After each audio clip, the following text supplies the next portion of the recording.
எல்லோருக்கும் வணக்கம். லூக்கா 13:31-33 வரைக்கும் வாசிக்கிறேன். அந்த நாளிலே சில பரிசேயர் அவரிடத்தில் வந்து, நீர் இவ்விடத்தை விட்டு போய்விடும், ஏரோது உம்மை கொலை செய்ய மனதாயிருக்கிறான் என்றார்கள். அதற்கு அவர், நான் இன்றைக்கும் நாளைக்கும் பிசாசுகளை துரத்தி வியாதியுள்ளவர்களை சுஸ்தமாக்கி 3ஆம் நாளில் நிறைவடைவேன். இன்றைக்கும் நாளைக்கும் மறுநாளைக்கும் நான் நடமாட வேண்டும். எருசலேமுக்கு புறம்பே ஒரு தீர்க்கதரிசி மடிந்து போகிறதில்லை என்று நான் சொன்னதாக நீங்கள் போய் அந்த நரிக்கு சொல்லுங்கள். பாருங்கள், இயேசு வந்து எருசலேமை நோக்கிய பயணத்தில் இருக்கிறாரு.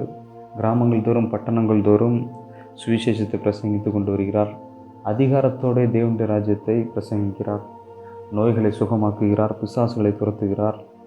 பாருங்கள், இந்த காரியங்கள்லாம் நடந்துகிட்டு இருக்கும்போது சில மத தலைவர்களுக்கு இயேசுனுடைய போதனைகளை பிடிக்கல. அதனால் என்ன சொல்கிறாங்க, அவங்களால ஏற்றுக்கொள்ள முடியல. நிறைய எதிர்ப்புகள் கிளம்புது. இந்த சமயத்தில் சில பரிசேயர்கள் ஜென்யூனாக ஒரு வார்னிங் பண்ணுறாங்க. என்ன வார்னிங் பண்ணுறாங்கன்னா, ஏரோது உம்மை கொலை செய்ய மனதாக இருக்கிறான் அப்படின்னு சொல்லி நீங்கள் வந்து இந்த இடத்த விட்டு போயிருங்க அப்படின்னு சொல்கிறாங்க. பாருங்கள், ஒரு சில பேர் அதேமாதிரி ஜென்யூனாக சொல்லியிருக்கலாம், சில பேர் த்ரெட்டன் பண்ணியிருக்கலாம். நடந்திருக்குது.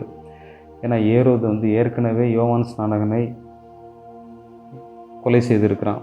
அதனால் இதெல்லாம் கவனிக்க வேண்டிய ஒன்று தான். பாருங்கள், இயேசுவுக்கு வந்து இந்த சுவிசேஷத்தை பிரசங்கிக்கிறதுக்கும் தேவனுடைய ராஜ்யத்தை பிரசங்கிப்பதற்கும் பிசாசுகளை துரத்துவதற்கும் நோய்களை குணமாக்குறதுக்கும் இடையூறு இருந்துச்சுன்னா இடையூறு இருந்துச்சு.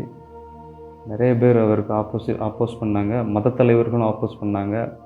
ஏரோதும் இதுக்கு ஆப்போசிட்டாக இருக்கிறான். பாருங்கள், இயேசுடைய உயிருக்கு அச்சுறுத்தல் இருந்தால் போதிலும் இயேசு சுகமளிப்பதை நிறுத்தவில்லை, பிசாசுகளை துரத்துவதை நிறுத்தவில்லை. இது கவனிக்க வேண்டியது ஒன்று. பாருங்கள், இது இயேசு வந்து அவ்வளோ பிரச்சனைகளுக்கு மத்தியிலையும் நன்மை செய்வதை நிறுத்தவில்லை. இன்றைக்கி சிலர் என்ன சொல்கிறாங்க அப்படின்னு சொன்னால், வெறும் ரட்சிப்பு மட்டும் போதுங்க, நமக்கு வேறு எதுவுமே தேவையில்லைன்னு நினைக்கிறாங்க. சுகம் தேவையில்லைன்னு நினைக்கிறாங்க, பிசாசுகளை துரத்துறதெல்லாம் தேவையில்லைன்னு நினைக்கிறாங்க. ஆனால் பாருங்கள், இயேசு வந்து எல்லாமே முக்கியம்னு சொல்கிறாரு. வியாதிகளை நம்ம சுமக்க இருக்காண்டி நம்ம இயேசு வந்து கல்வாரி சிலுவையில் மறிக்கலை. பாருங்கள், அவர் சுமந்து நம்ம விடுதலையாக்கும்படி தான் அதை செஞ்சுருக்கிறாரு. பிசாசுகளை துரத்தும்படி தான் அவர் வந்திருக்கிறாரு.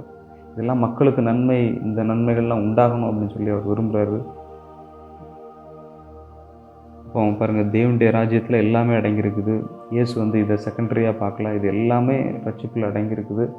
தேவனுடைய ராஜ்யத்தில் பிரவேசிக்கிறவர்களுக்கு எல்லாமே முக்கியம். ரட்சிப்பு முக்கியம், சுகம் முக்கியம், எல்லாமே முக்கியம். பாருங்கள், அப்போ இதில் இத்தனை ஆப்போசிஷனுக்கு மத்தியிலையும் கர்த்தர் வந்து என்ன பண்ணுறாரு, இந்த காரியங்கள்லாம் செய்கிறாரு.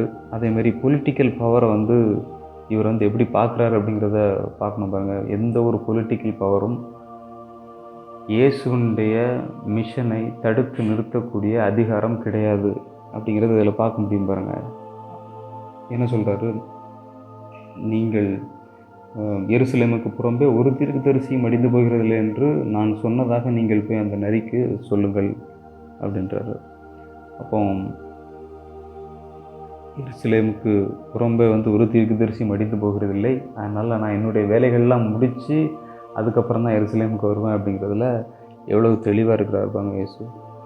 நாம் ஜெபிப்போம். கர்த்தாவே, உம்மை ஸ்தோத்திரிக்கிறோம். ஆண்டவரே, உம்மை துதிக்கிறோம். ஸ்தோத்திரம் ஸ்தோத்திரம் கர்த்தாவே. Thank you Lord. நீர் ஆண்டவரே, பரிசேயர்களும் ஆண்டவரே மற்ற மனிதர்களும் ஆண்டவர் உண்மை அந்த இடத்தை விட்டு போகும்படி சொல்லும்போது நீர் ஆண்டவரே மக்களுக்கு நன்மை செய்கிறவராக இருந்தீரே, உண்மை ஸ்தோத்திரிக்கிறோம். பல பிரச்சனைகளுக்கு மத்தியிலும், போராட்டங்களுக்கு மத்தியிலும், எதிர்ப்புகளுக்கு மத்தியிலும் கர்த்தாவே நீர் ஆண்டவர் உடைய அந்த ஊழியத்தை ஆண்டவர் நிறுத்தவில்லை. அதற்காக ஸ்தோத்திரம் கர்த்தாவே. எல்லா மனுஷருக்கும் ஆண்டவரே நல்ல காரியங்களை செய்தீர் கர்த்தாவே, உண்மை ஸ்தோத்திரிக்கிறோம். எல்லோருக்கும் சுகத்தை கொடுத்து, எல்லாருக்கும் ஆண்டவரே பிசாசுகளை துரத்தினரே, உண்மை ஸ்தோத்திரிக்கிறோம். தேவனுடைய ராஜ்யத்தை ஆண்டவரே பிரசங்கித்தரே, உண்மை ஸ்தோத்திரிக்கிறோம் கர்த்தாவே. ஓ தேங்க்யூ லார்ட், தேங்க்யூ ஜீசஸ். எல்லா மனிதர்களும் ஆண்டவரே நல்வாழ்வு அடையும்படி நீர் ஆண்டவர் விரும்பினீரே, அதற்காக நமக்கு ஸ்தோத்திரம். இப்பொழுதும் ஆண்டவர் இதை கேட்டுக்கொண்டிருக்கிற ஒவ்வொரு மக்களுக்கும் ஆண்டவரை நீர் சுகத்தை அளிப்பீராக. பிசாசின் பிடியிலிருந்து ஆண்டவரை விடுதலையை கொடுப்பீராக கர்த்தாவே. பாவ பிரச்சனைகளிலிருந்து ஆண்டவரை விடுதலையை கொடுப்பீராக. உண்மையே ஆண்டவரை சொந்த ரட்சகராக ஏற்றுக்கொள்ளும் ஆண்டவரை அந்த மனக்கண்களை திறப்பீராக கர்த்தாவே. நீர் யார் என்பதை அறிந்து கொள்வதற்கு ஆண்டவரே மனக்கண்கள் திறக்கப்படட்டும். அந்த வாழ்க்கையில் ஆண்டவரே எல்லா நன்மைகளையும் அனுபவிக்கட்டும் என்று ஜெபிக்கிறோம் கர்த்தாவே. விடுதலை உண்டாயிருக்கட்டும், பாவ மன்னிப்பு உண்டாயிருக்கட்டும். ஸ்தோத்திரிக்கிறோம். உம்முடைய ராஜ்யம் கர்த்தாவே அவளுடைய வீடுகளிலும் அவளுடைய குடும்பங்களிலும் உண்டாகட்டும் கர்த்தாவே.